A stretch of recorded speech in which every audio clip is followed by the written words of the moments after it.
இன்னைக்கு கடவுள் நம்மளுக்கு கொடுத்துருக்க வசனம் 2 சாமுவேல் 11:8. பின்பு தாவீது உரியாவை நோக்கி, நீ உன் வீட்டிற்கு போய் பாத சுத்தி செய் என்றான்.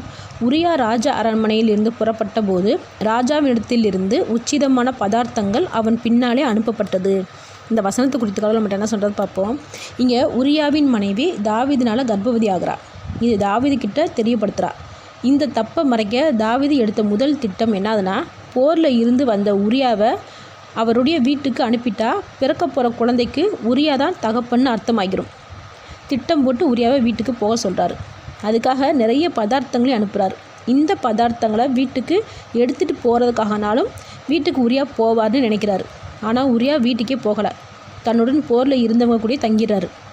இரண்டாவது திட்டம், தாவீது செய்த தப்பை மறைக்க உரியாவை போரில் எதிரிகளோட கையில் சிக்கி கொலை செய்யப்படணும்னு நினைக்கிறாரு. அதுக்கு ஏற்பாடும் பண்ணுறாரு. உரியாவும் இறந்து போயிட்டார்.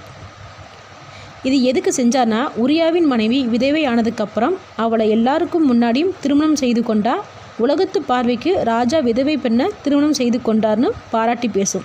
அதுக்காக உரியாவை கொலை செய்யப்படுறாரு. தாவீதோட இரண்டாவது திட்டத்தின்படி உரியாவின் மனைவியை திருமணமும் செய்து கொண்டார்.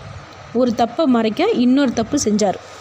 இது யாருக்கும் தெரியாதுன்னு தாவீது நினச்சார். ஆனால் தேவன் நாத்தானுக்கு தெரியப்படுத்திட்டார். அப்போ நாத்தான் தாவீது ராஜா செய்த தப்பை எடுத்து சொல்லி, கர்ப்பம் தரித்த குழந்தை சாகும்னு தேவன் சொல்லிட்டாருன்றதை சொல்லிடுறாரு. அதன்படி அந்த குழந்தையும் இறந்து போயிடுது. என்னதான் தாவீது ராஜாவை தேவனுக்கு பிடிச்சிருந்தாலும் தப்பு செய்யும்போது கண்டிப்பும் தண்டனையும் தேவன்கிட்ட இருந்து வரதான் செஞ்சிச்சு. நம்ம ஒரு தப்பை மறைக்க இன்னொரு தப்பு பண்ணும்போது தேவன்கிட்ட மறைக்க முடியாதுன்னு நினைக்கணும். நம்ம தப்புகளை மறைக்க நம்மளோட வாழ்க்கையும் மறைஞ்சிட்டு இருக்குன்னு அர்த்தம். அதனால தான் தேவன் சொல்கிறாரு, தப்புகளை அறிக்கையிட்டு மனம் திரும்பி அந்த தப்பை மீண்டும் செய்யாமல் வெளிச்சத்தில் வாழணும்னு. ஆமேன்.